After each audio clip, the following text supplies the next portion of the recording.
Hello everybody and welcome to my channel. This is my first episode in the series that I'm doing for 2021, which is I'm calling Free Cut File Friday. So once a month, on the third Friday of the month, I will offer up a free cut file to you.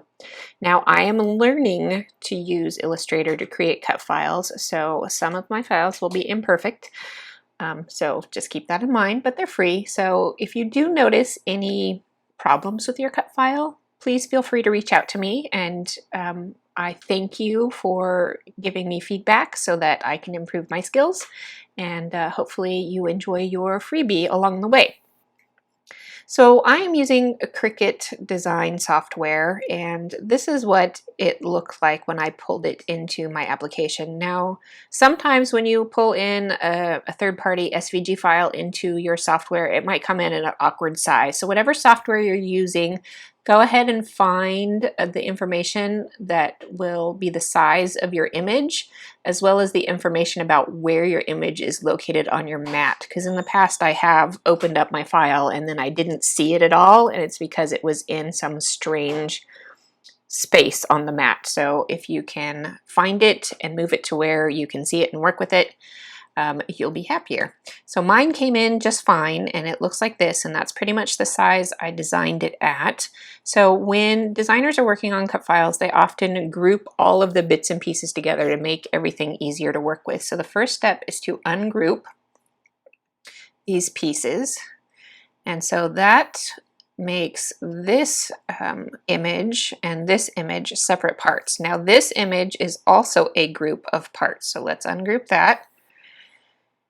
And you can see it did some adjustments there. And if I drag this part aside, now you can see that we have the fills for the numbers. Now these aren't backings, in which I mean you can't glue them onto the back of your cut file, which is a very popular way to use cut files these days. These are filler pieces. So what you're going to do is take this part of your cut file, glue it to your project, and then you'll take this part of your cut file, assuming you want to use it, because you could always skip this part, and then you're going to glue it into your cut file on your project. So I am creating filler pieces and not backing pieces. I'm going to select all these pieces and move them out of the way. Now you'll notice that we have this kind of teal color going on here too. That means that we've got one more layer of grouping. So I'm going to ungroup that again. And if I drag this aside, now we have this syringe kind of all by itself. And this syringe actually should have been its own grouping of pieces, but I didn't do it that way, so I didn't need to ungroup it again. Or I should have, but I didn't. So this is part of what I'm learning about cut files, and you can learn along with me, especially if you're new to using them. Some of this information is good for you as well. Okay, so all of these pieces can be cut in whatever colors you want, whatever sizes you want. Now the problem is, once we have all of these pieces separated out, if you resize one of them, like I did here, now your piece won't fit properly. So I'm going to undo that. Command, I'm on a Mac, so Command or Control on a PC. Z will undo. So you're going to want to resize everything at once. So you need to drag to select everything and then resize it, and that should get you where you need to be. I'm going to go ahead and leave it kind of at my design size, because I want to test to see how well it cuts at this size.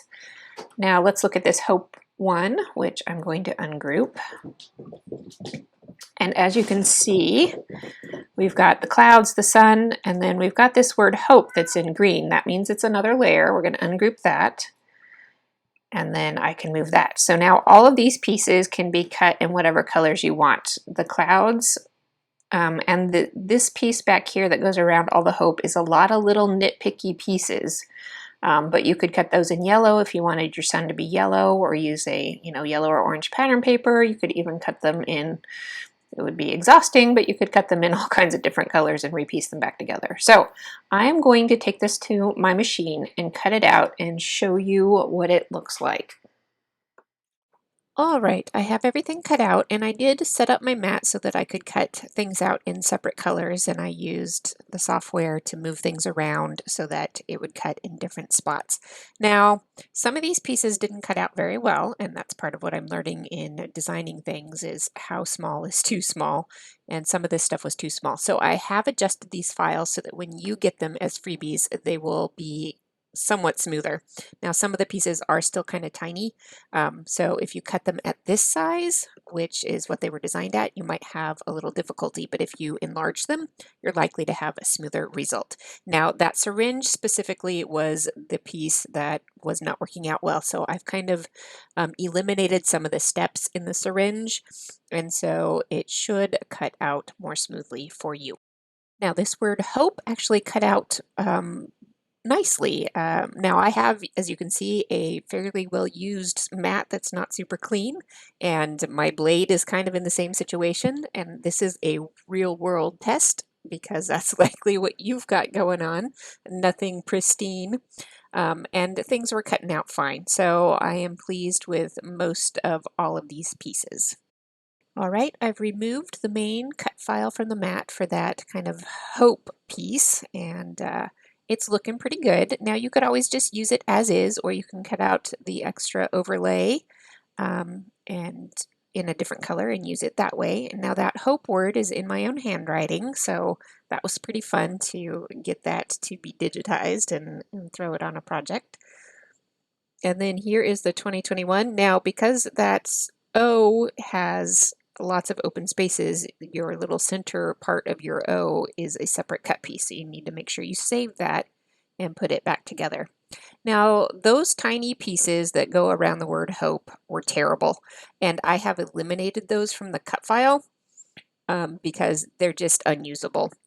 And I kind of set them aside here and didn't even give them a try because and here are my cut files at the beginning of a layout. Now I'm not going to do an entire process video when I do these cut files because most of my time will go into designing the cut file and that leaves less time to do a project with them.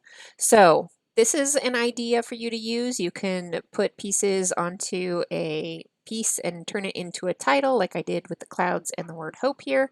You can back them with other shapes that you've punched or cut out and use them as subtitles or just embellishments, and I will save this layout for a later use and it will go into my COVID album. So that's my share for this time, and let me tell you how to get these files. You're going to go ahead and visit my blog at craftysoup.com, and you're going to click on the freebies tab and it'll bring you to my freebies page.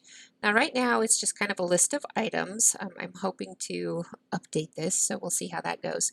But this very first section is for SVG files, and I will post the newest SVG at the top of this list so that it's easiest to find. And then in the future, I will be adding more page sketches down here as well. So this is where you will find my freebies. I hope you download my SVG and I hope you enjoy.